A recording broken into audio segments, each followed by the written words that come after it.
어른이 된다는 것은 어쩌면 기쁜 감정을 느끼지 못하는 건가 봐. 행복해서 웃는 게 아니라 웃으니까 행복해지는 것이다 라는 말처럼 우리는 언제 어른이 됐냐? 기쁨보다는 슬픔, 분노, 소심, 나분, 불안, 질투와 같은 감정들을 더 많이 느끼는지도 모르겠습니다. 직장, 친구, 연인, 가족, 건강, 취미 등 다른 사람들과 상호작용하며 어울려 살아가는 사회에서 어쩌면 스트레스를 더 받겠죠. 미움받고 상처받고 도망치고 숨어버리는 우리들이 어른이 됐다는 뜻이기도 합니다. 언제 해맑게 웃었는지도 기억 못할 정도로 바쁘게 살아가는 어른들이 더 울먹였던 이유. 어른이 된다는 것은 어쩌면 기쁨이를 잠시 뒤로 했던 우리들의 모습이 아니었을까요? 행복은 무슨 대단한 비결이 있는 것이 아니라 그 자체로 의미 있는 감정입니다. 행복해지는 방법 자체를 온몸으로 느끼는 사람, 타고나야 할지도 모르죠.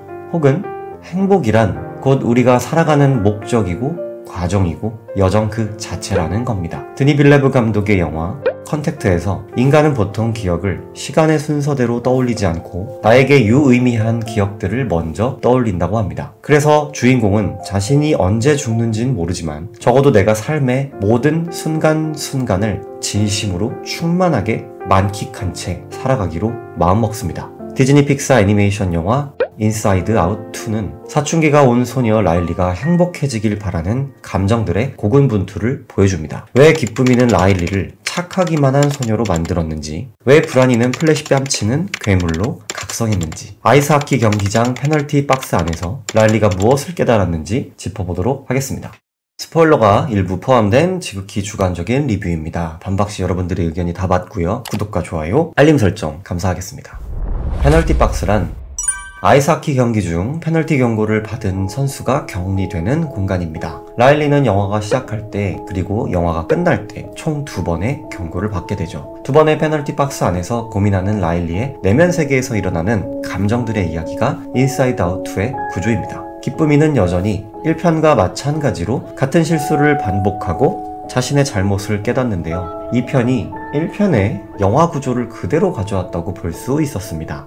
여기서 1편이 워낙 전례 없는 호평으로 레전드 기록을 세운 만큼 2편이 이것을 뛰어넘기는 굉장히 어려울 겁니다. 뭐 아쉽다는 평도 많았으니까요. 1편에서 우리를 울리고 웃겨줬던 빈봉이와 같은 강렬한 캐릭터도 없었고 심지어 영화의 구조도 1편과 똑같다는 점에서 임팩트가 부족한 것은 사실이었습니다. 하지만 영화의 플롯이 똑같다는 것만으로 이 작품이 그저 그렇다는 평을 받는 것에는 그렇게 동의하진 않았습니다. 왜냐하면 그만큼 이 영화의 플롯과 그 폭이 더 중요하기 때문이에요.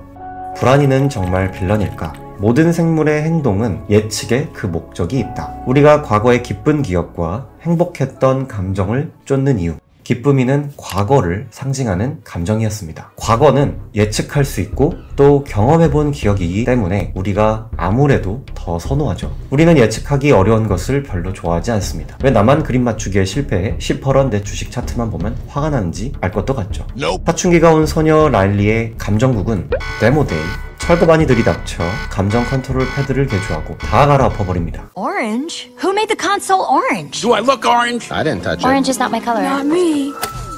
Hello, everybody.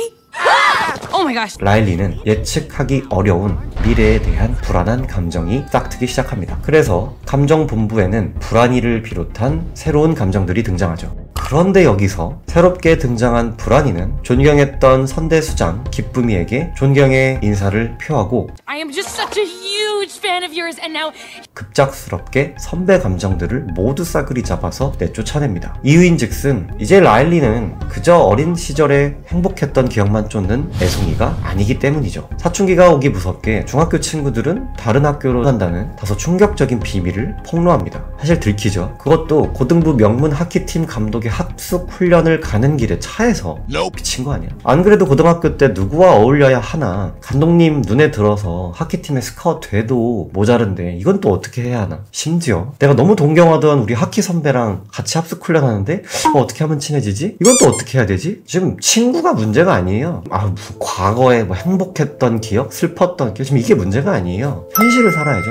라일리의 감정이들은 내면 세계에서 일어나는 일일 뿐 그 어린 소녀가 살아가는 것은 바깥 속에서 진짜로 존재하는 리얼월드 현실이었어요. 불안이가 기쁨이에게 마음에 안 들었던 점은 사실 그 자아와 신념이었어요. 왜 자꾸 미래를 대비해야 하는 라일리에게 I'm a good person 이런 신념을 만들어가지고 라일리를 도덕성과 착한 아이라는 테두리에 갇히게 만들었는가? 기쁨이 당신은 도대체 무슨 권리로 라일리의 행복을 바란다면서 자신의 독재를 정당화하는가? 불안이는 물어보죠.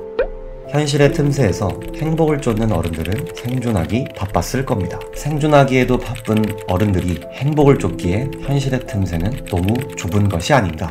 지금의 쾌락을 포기하고 공부하는 이유도, 퇴근하고 피곤한 몸을 질질 끌고 헬스장에서 샤워라도 30분, 러닝이라도, 스쿼트 3세트라도 꾸역꾸역 쑤시고 집에 가서 기절하는 이유는 무엇일까요? 미래에 대한 불안한 나의 마음을 달래고자 지금의 내가 그저 열심히 루틴대로 사는 것이죠. 물리학자들이 말하길 과거도 없고 미래도 없고 오로지 현재만이 존재한다. 극단적으로 말하면 시간 자체가 애초에 존재하지 않다고 하죠. 뭐라고 정의할 수 없다고 그들은 말합니다. 미래도 과거도 모두 우리 머릿속에서 일어나는 망상에 불과합니다. 이 영화의 플롯도 마찬가지입니다. 과거의 기억과 오지 않는 미래, 이 거대한 기억들 사이에서 아주 얇게 낑겨있는 것이 어쩌면 우리가 살고 있는 현실의 틈새입니다.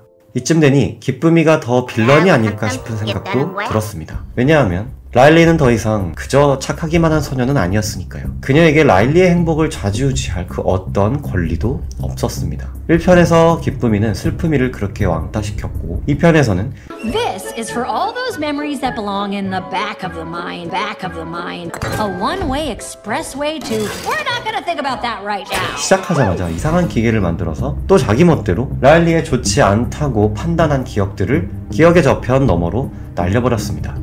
그렇게 자아의 샘에 좋은 기억들만, 아니죠, 자기가 생각하는 좋은 기억들만 잔뜩 심어놔 I'm a good person, 나는 착한 사람이야 라는 같지도 않는 도덕성 뿜뿜 착한 아이 컴플렉스에 그녀를 가둬버렸어요. 물론 도덕성이 나쁜 건 아니죠. 당연히 중요합니다. 하지만 도덕성에만 갇히는 것은 매우 위험합니다. 불안이도 마찬가지예요. 그녀 선배 기쁨이를 매우 존경했고 이것은 마치 라일리가 하키 선배를 존경했던 것과는 매우 대비됩니다.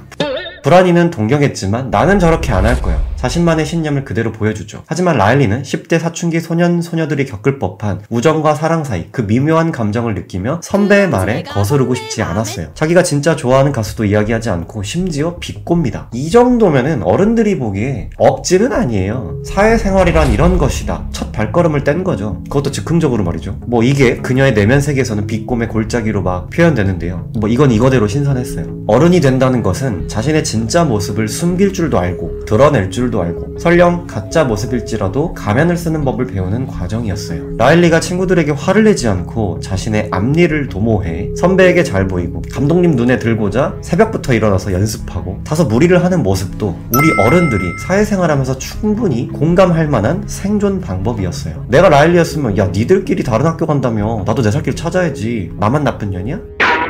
이쯤 되니까 친구들과 기쁨이가 사실은 빌런이 아니었을까 싶은 생각도 들겠습니다만, 이에 질세랴 쿠데타에 성공한 불안이는 각종 일어날 수 있는 모든 미래를 준비해서 몰아붙입니다. 그렇게 플래시 뺨치는 폭주와 각성은 라일리를 그만 궁지로 몰아넣었고 이 정도면 거의 공황장애 수준으로 라일리를 몰아붙여버려요. 페널티 박스에서 아주 죽을락합니다. 조여오는 심장, 쿵쾅거리는 가슴, 도대체 무엇을 어떻게 해야 할지 모르는 그녀의 마음에 자신의 잘못을 깨닫고 모든 기억 구슬을 우르르 몰고 온 라일리로 인해 그녀의 자아와 신념에 그동안 자신이 못했던 날, 착하지 않았던 날, 그런 모든 날들의 기억들이 그녀의 자아에 뿌려지고 더 다양하고 다채롭고 입체적인 새로운 신념이 만들어집니다. 어른이 된다는 것은 잊혀진 기쁨이를 우리가 다시 불러오는 그런 용기 있는 태도가 아닐까요? 그렇게 돌아온 선배 감정들은 폭주하는 불안이를 보고 위로해줍니다. 불안이도 무리한 행동을 인정하죠. 그렇게 기쁨이도 불안이도 감정들 모두 라일리의 행복을 바란다는데 고개를 끄덕입니다. 그녀가 무엇을 선택하든 감정들은 저마다 자기 역할을 그저 올바르게 수행하면 그만입니다. 감정들도 성숙해지기 시작하죠. 라일리 부모님을 보면 그 어른들의 감정기지국 감정들은 차분하게 자리에 앉아있는 모습을 볼 수 있어요. 하지만 라일리의 본부에는 의자가 없죠. 따분이가 누워있는 소파만 덩그러니 있었습니다. 철거반에 연락해서 의자라도 먼저 제작하는 게 좋지 않을까 싶네요.